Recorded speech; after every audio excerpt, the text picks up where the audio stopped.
Hello সবাইকে, আসসালামু আলাইকুম। এখন আমি পাঠ করে শোনাবো মন গহীনে বৃষ্টি নামে গল্পের পর্ব ২০। জ্যোৎস্না রাত, চারদিক চাঁদের আলোয় আলোকিত, ঝোপের আড়ালে ঝিঝি পোকার ডাক শোনা যাচ্ছে।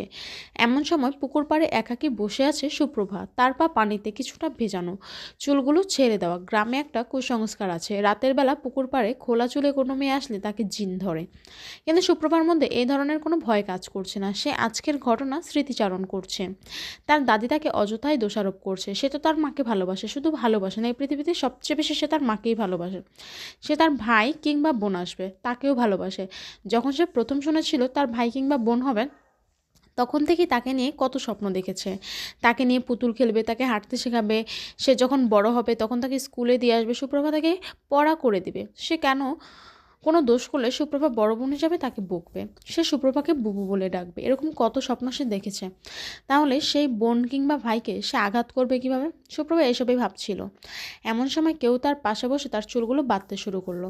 সে ঘাবড়ে সরে যেতে নিতে ব্যক্তিটি তার হাত ধরে বলল, আমি শ্যামল, ভয় পাইস না। চেনা কণ্ঠস্বর শুনে সুপ্রভা স্বস্তির নিঃশ্বাস ফেলল।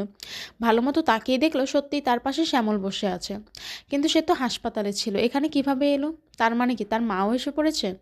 আর তার ভাই কিংবা বোন, সে সুস্থ আছে তো? সুপ্রভাকে চিন্তা করে দেখে শ্যামল বলে উঠল, কী ভাবছোস এত? সুপ্রভা সেটার উত্তর না দিয়ে বলল, আম্মা কেমন আছে শ্যামল ভাই? সুপ্রভাকে সান্ত্বনা দিতে শ্যামল বলল, ভালো আছে, চাচা কাইল লই আইব, চিন্তা করিস না। শ্যামলের কথা শুনে সুপ্রভা স্বস্তির নিঃশ্বাস ফেলল। তার মা সুস্থ, এর থেকে ভালো খবর আর হয় না। সুপ্রভাকে চুপ থাকতে দেখে শ্যামল বলে উঠল, এত রাত কইরা চুল খুইলা এখানে বইসা আসোস কেন? মনে কি ভয় ডর নাই? সুপ্রভা আকাশের দিকে তাকিয়ে উত্তর দিল, আম্মার এই অবস্থার লেগে দাদি আমারে দোষ দিতেছে শ্যামল ভাই। আমি কেন আম্মারে কষ্ট দিব? আম্মারে তো আমি সবচেয়ে বেশি ভালোবাসি, আমার আম্মা আব্বাই তো আমার সব। এমন আবেগী কথা শুনে শ্যামলের বিরক্তি চলে আসলো। তাও সে মিথ্যা মিথ্যা বলল, জানি রে, দুঃখ পাইস না, দাদি এত কিছু বুইজা কয় না, বয়স হয়েছে তো তাই আবল তাবল বকে। সুপ্রভা বলল, স্কুল থেকে আইসা আম্মারে এই অবস্থায় দেখা আমি ভয় পেয়ে গেছিলাম, মনে হইতেছিল আম্মারে হারায় ফেলছি। বলেই সুপ্রভা ডুকরে কেঁদে উঠল। সুপ্রভার কান্না দেখে শ্যামলের মায়া হলো না, বরং রাগ হলো। মেয়ে মানুষের অল্পতে কেঁদে দেওয়ার অভ্যাস তার ভালো লাগে না। তার মতে এখানে কাদার মতো কিছু হয়নি। তাও সে তার পকেট থেকে রুমাল বের করে সুপ্রভা কান্না মুছে দিল। তারপর তার মাথায় হাত রেখে মিথ্যা মিথ্যা বলল, কান্দিস না, নসিবের উপর আঙ্গ হাত নাই, সেটা উপরালাই ঠিক করে দেন। দেহস না আমি কোনোদিন আমার আম্মারে দেহিও নাই, তাও বাইসা আছি। তুই তো চাষির কাছে বড় হইছস, চাষি আমারে কম ভালোবাসে নাই। চাষির মতো ভালো মানুষ, তার কোনো ক্ষতি হইব না রে, তুই দেখা নিস। সে মুগ্ধ চোখে শ্যামলের দিকে তাকিয়ে থাকলো। শ্যামল সেটা বুঝেও না বুঝার ভান করে বলল, এমন রাইত করে আর পুকুর পাড়ে আইবি না। আইতে মন চাইলে আমারে কইবি, আমি থাকলে নিয়ে আসো, আর না থাকলে নিজের ঘরে বসে থাকবি, বুঝছোস? সুপ্রভা মাথা নাড়ল। শ্যামল সেটা দেখেও না দেখার ভান করে বলল, উত্তর দেস না কেন? সুপ্রভা ভাবল শ্যামল হয়তো অন্ধকারে তার মাথা নাড়ানো দেখেনি, তাই সে বলল, মনে থাকবে। এখন চল, রাইত হয়েছে, ঘুমাবি, কাইলি স্কুলেও যাওয়া লাগবো। বলেই শ্যামল উঠে দাঁড়ালো। তার সাথে সাথে সুপ্রভা উঠে দাঁড়ালো। শ্যামলের পিছু পিছু ঘরের দিকে পা বাড়ালো। ভোরের আলো ফুটেছে, বাইরের অন্ধকার ধীরে ধীরে কমেছে, পাখিদের কিচিরমিচির শোনা যাচ্ছে। সুপ্রভা এখনও জাগেনি। রাতে এসে শোয়ার অনেক পরে তার চোখে ঘুম এসেছিল। তাছাড়া প্রত্যেকদিন তার মায়ের ডাকের তার ঘুম ভেঙে ওঠে। আজ তার মা নেই, তাই সে উঠছেও না। হঠাৎই কেউ একজন তাকে জোরে ধাক্কা দিল। সুপ্রভা সেটা বুঝতে পারল এবং চোখ খুলতে পারছে না। ব্যক্তিটিকে আবার সে ধাক্কা দিল। সুপ্রভা পিটপিট করে তার চোখ দিয়ে তাকালো। তার দাদি দাঁড়িয়ে আছে। চোখ খোলার সাথে সাথে সে কিছু শুনতেও পেল। তার দাদি তাকে বকছে। সে উঠে বসলো। তার দাদি বলছে, এই এত ঘুমাস ক্যারে? তুই ঘুমাইলে ঘরের কাম কি করব? তোর মা হাসপাতালে গিয়ে আরাম করতেছে, আর ভাবছে আমি কাম করবো? তুই করবি সব। সুপ্রভা বলল, গালিগালাজ করো কেন? আমি যেগুলো পারমু কইরা দেব, কিন্তু আমার স্কুল আছে, সব করতে পারুম না। আবার এবার আনোয়ারা বেগম তার চুলের মুঠি ধরে বললেন, তুই স্কুলে যাবি, আমি সব কাম করম, তাই না? তুই স্কুলে যাইতে পারবি না। আমার নাতিডারে তো খাইছোস, এখন আমারে কাম করায় মারতে চাস? যা উঠ। দাদির এমন কাজে সুপ্রভার খারাপ লাগলো। সে জবাব দিল না, বলল, চুল সারো কইতাছি। আনোয়ারা বেগম তার চুল ছেড়ে দিলেন। বললেন, দুয়ারের সামনে বালতি আছে, দুধ নিয়ে আয়, খাওয়ার আগে দুধ খামো, তারপর রান্না করবে। সুপ্রভা উঠে বালতি নিয়ে গোয়ালে চলে গেল। গরুর কাছে এসে তার হাত কাঁপতে শুরু করলো। সে কখনো আগে দুধ দোয়ায়নি, তাই এ কাজ কীভাবে করতে হয় সে জানে না। আনোয়ারা বেগম তার পিছু পিছু এসেছেন।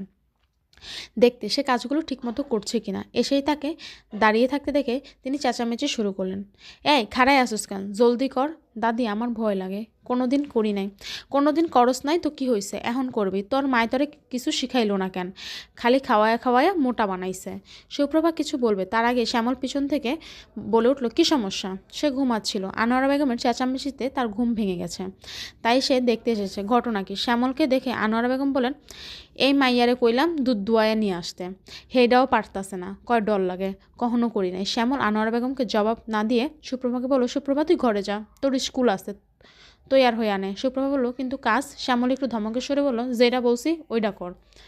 আচ্ছা। সুপ্রভা ঘরের ভিতরে চলে গেল। তার যাওয়ার পর আনোয়ারা বেগম বলেন, তুই ওরে বৃত্তে পাঠালি কেন? এখন কাম কাটাই করবো কেন তুমি? শ্যামলের অকপট জবাব। শ্যামলের কথা শুনে আনোয়ারা বেগম আহাজারি করতে শুরু করলেন, আমার নাতিরারে তো খাইছে, এখন তোরেও বশ করতেছে এই কাল নাগিনীরা।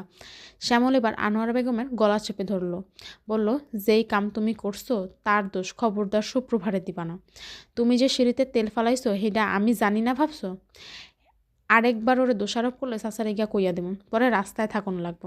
আনোয়ারা বেগম আমতামতা করে বলেন, কি কইতাছোস? আমি তো কিছু বুঝতেছি না, আমার সাথে নাটক করবা না। এখন কাম করো, যাও। চাষি সুস্থ না হওয়া পর্যন্ত সব কাম তুমি করবা, আর না পারলে কও সাসারে তোমার কীর্তি কইয়া আহি। তারপর রাস্তায় থাইকো। আমি কাম করলে ওই মাইয়া কী করবো? কেন স্কুলে যাইব? তুই তো কাল পর্যন্ত ওর পড়ালেখার বিরুদ্ধে ছিলি, আইজ এমন কি হইলো ওর স্কুলে পাঠানোর জন্য পাগল হইয়া গেছোস? শ্যামল আনোয়ারা বেগমের গলা ছেড়ে দিয়ে বলল, হেইটা তুমি বুঝবা না বলে। তার ঠোঁটের কোণে রহস্যময় হাসি। এই হাসির অর্থ আনোয়ারা বেগম বুঝে উঠতে পারছেন না। এই ছিল আজকের পর্ব। এখন আমি গল্পের বাকি অংশ পাঠ করে শোনাবো। পর্ব 21। হাসপাতালের করিডোরে আমজাদ আলী পায়চারি করছেন। ডাক্তার সালমা বেগমকে দেখেছেন। চিন্তায় আমজাদ আলীর গলা শুকিয়ে যাচ্ছে। তিনি কাল সারা রাত চোখের পাতা এক করতে পারেনি।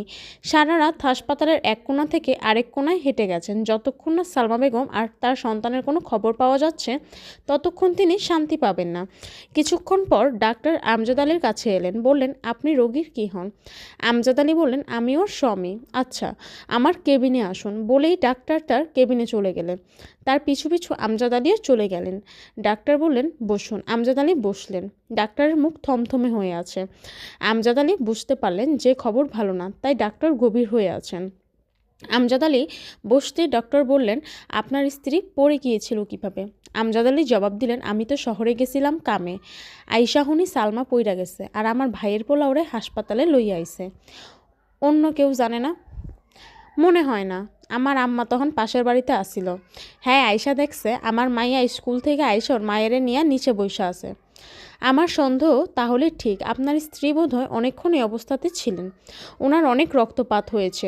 সঠিক সময় তাকে আনতে পারলে বাচ্চাটাকে বাঁচানো যেত। আমজাদ আলী ব্যস্ত হয়ে বলেন, আমার বউ ভালো আছে তো? ওই থাকলে আল্লাহ করে আবার বাচ্চা দিব।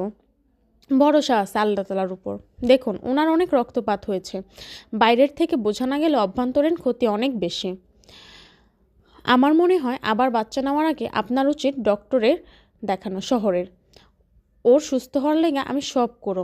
আপনি ওনাকে বাড়িতে নিয়ে যেতে পারেন। আইসা।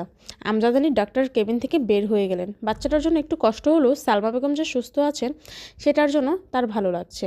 দুপুর গড়িয়ে বিকাল হতে যাচ্ছে। আনোয়ারা বেগম উঠানে বসে পান খাচ্ছেন। ঘরের সব কাজ করে তিনি আজ ক্লান্ত। কালকেও যদি সালমা বেগম না আসেন তাহলে শ্যামলের নজর এড়িয়ে তিনি সুপ্রভাকে দিয়ে সব কাজ করিয়ে নেবেন। তাছাড়া তিনি ছেলের বিয়ে দিয়েছিলেন আরাম করার জন্য, সেখানে যদি তাকে সব কাজ করতে হয় তাহলে ছেলের বিয়ে করে লাভটা কি? আর তার মেয়েটাও হয়েছে এমন, সারাদিন পড়া করে। মেয়ে মানুষের এত পড়ে হবেটাকে? ঘরের কাজ শিখলে সংসারে কাজে দিবে। এই পড়াশোনা দিয়ে তো আর সংসার করতে পারবে না। আনোয়ারা বেগম এসবই ভাবছিলেন আর পান খাচ্ছিলেন। এমন সময় একটা ভ্যান উঠানে এসে থামলো। আনোয়ারা বেগম উঠে গিয়ে দেখলেন ভ্যানে করে আমজাদ আলী এবং সালমা এসেছেন। সালমা বেগমকে দেখেই বোঝা যাচ্ছে তার গর্ভের সন্তানকে বাঁচানো যায়নি। এটা দেখে আনোয়ারা বেগম মনে মনে খুশি হলেও বাইরে প্রকাশ করলেন না। গম্ভীর মুখে ভ্যানের কাছে গিয়ে বলেন, আমজাদ আলীকে প্রশ্ন করলেন, তোরা দুইটাই একা কেন? আমার নাতি কই? আমজাদ আলী হতাশ স্বরে বললেন, ওরে বাঁচানো যায়নি আম্মা, আর সালমার হালও ভালো না। ডাক্তার কইছে আবার বাচ্চা নেওয়ার আগে শহরে দেখাইতে। আনোয়ারা বেগম সেই দিকে পাত্তা না দিয়ে বিলাপ করতে শুরু করলেন, আহারে আমার নাতিটা, কত শখ কইরা কাঁথা সিলাই ইসলাম, এখন এই কথা কেটা গায়ে দিব? আমজাদ আলী বিরক্ত সুরে বললেন, আহা আম্মা, এত বিলাপ করতেছেন কেন? ও সুস্থ হইলে আমরা আবার বাচ্চা নিব। এখানে কান্নার তো কিছু নাই, এখন সরেন তো। বলে আমজাদ আলী ভ্যান থেকে নামলেন। ভাড়া মিটিয়ে দিয়ে সালমা বেগমকেও নামালেন। সালমা বেগমের মুখে কোনো কথা নেই, তিনি যেন কোনো এক ঘোরের মধ্যে আছেন। কিছুক্ষণ পর পিট পিট করে আমজাদ আলীর দিকে তাকাচ্ছেন। তাকে দেখেই বোঝা যাচ্ছে তিনি সুস্থ নন। সন্ধ্যা হয়ে গেছে। সালমা বেগম শুয়ে আছে, তার দুর্বলতা এখনও কাটেনি। তার পাশেই আমজাদ আলী বসে আছেন, তার মুখ চিন্তিত। যতদিন না সালমা বেগম পুরোপুরি সুস্থ হচ্ছেন ততদিন তার শান্তি নেই। আর তাছাড়া তিনি পুরোপুরি সুস্থ না হলে তারা আবার সন্তান নিতে পারবে না, আর সেটা না হলে বংশের প্রদীপ জ্বলবে না। আমজাদ আলী এসব কিছু নিয়ে চিন্তিত। দরজার একপাশে সুপ্রভা অনেকক্ষণ যাবৎ দাঁড়িয়ে আছে। আমজাদ আলী তাকে দেখেছেন, তাও তাকে ডাকেননি। এদিকে সুপ্রভা ভাবছে যে ভিতরে যাবে কি না। সে গেলে তার আব্বা বিরক্তও হতে পারেন। তারা তো তাকে ভুল বুঝে বসে আছে। এমন সময় তার পেছনে শ্যামল এসে দাঁড়ায়। সে পেছন থেকেই বলে, দোষ না কইরা অপরাধীর মতো করতাছস কেন? সুপ্রভা পিছনে তাকালো, মাথা নিচু করে বলল, কিন্তু আব্বা তো আমার দাদির কথায় ভুল বুঝা বইসা আছে। তুই গিয়া ভুল না বাগাইলে সে সত্য কেমনে জানবো যে তুই কিছু করস নাই? জামো? যা। শ্যামলের কথা শুনে সুপ্রভা ভিতরে ঢুকলো। বুকে সাহস নিয়ে জিজ্ঞাসা করলো, আব্বা আম্মা কেমন আছে? আমজাদ আলী শান্তস্বরে বললেন, এইখানে আইসা বস। সুপ্রভা তার বাপের কথা মতো খাটে গিয়ে বসলো। আমজাদ আলী বললেন, আমি জানি তুই তোর আম্মারে অনেক ভালোবাসোস, না বুঝে একটা ভুল কইরা ফেলছোস, কিন্তু মা এমন ভুল আর করিস না। সুপ্রভার চোখ ছলছল করলো এবং তার বাবা তাকে ভুল বুঝছে। আব্বা আমি। সুপ্রভা তার কথা শেষ করতে পারল না, তার আগেই আমজাদ আলী তাকে থামিয়ে দিলেন। আর কোনো কথা না, তুই যা পড়তে বস, আমি তোর আম্মার খেয়াল রাখতে পারো। সুপ্রভা ঠাই হয়ে বসে রইল, নড়ল না। আমজাদ আলী বিরক্ত হয়ে ধমকের সুরে বললেন, যাইতে বলছি না? না গিয়ে পাথরের মতো বসে আছে। সে দৌড়ে চলে গেল, তবে তার নিজের ঘরে নয়। সে চলে গেল ছাদে, এবং ছাদের এক কোণে দাঁড়িয়ে সে কাঁদছিল। এমন সময় পিছন থেকে কেউ একজন এসে তার কাঁধে হাত রাখে। সুপ্রভা চমকে ওঠে। চমকে উঠতেই ও পাশ থেকে শ্যামল বলল, ভয় পাইস না, আমি কইতাছি। সুপ্রভা ছোট করে বলল, ও আচ্ছা। শ্যামল বলল, কান্তাসোস কেন? সুপ্রভা কিছু বলল না। শ্যামল বলল, তোদের মেয়ে মানুষদের কথায় কথায় ভ্যা কইরা কাইন্দা দেওয়ার অভ্যাস একদমই ভাল লাগে না। দেখ, আমাদের পুরুষ মানুষদেরও তো কষ্ট হয়, কিন্তু আমরা আমাদের কষ্টটাকে লুকিয়ে রাখি, সবার সামনে প্রকাশ করি না, আর কষ্ট পেলে কান্না করে দেই না। এমন না যে আমাদের পুরুষ মানুষদের কষ্ট হয় না। এখন থেকে তুই আর কাঁদবি না, নিজে শক্ত হ। সুপ্রভা বলল, আপনি কি আমারে পুরুষ মানুষ হইতে কইতাছেন? শ্যামল বলল, না, পুরুষ মানুষ হওয়া এত সহজ না, এটা অনেক কঠিন। তুই ততটা শক্ত হ যতটা একটা মেয়ে হইতে পারে। সুপ্রভা বলল, আচ্ছা। শ্যামল বলল, কান্না অনেক মূল্যবান জিনিস, এটা সবসময় করবি না। সুপ্রভা আবার মাথা নেড়ে বলল, আচ্ছা। এরপর শ্যামল সুপ্রভাকে উদ্দেশ্য করে বলল, যা গিয়ে পড়তে বস, পড়তে না বসলে কারো কাছে মূল্যায়ন পাবি না। সুপ্রভা ওখান থেকে চলে গেল। এই ছিল আমাদের আজকের পর্ব 20 এবং 21। ইনশাল্লাহ পরবর্তী এপিসোড নিয়ে আগামীকালকে আবার আসবো। আমাদের গল্পগুলো ভালো লাগলে আমাদের চ্যানেলটিতে সাবস্ক্রাইব করে রাখবেন এবং লাইক কমেন্ট শেয়ার করে আমাদের পাশে থাকবেন। আসসালামু আলাইকুম সবাইকে।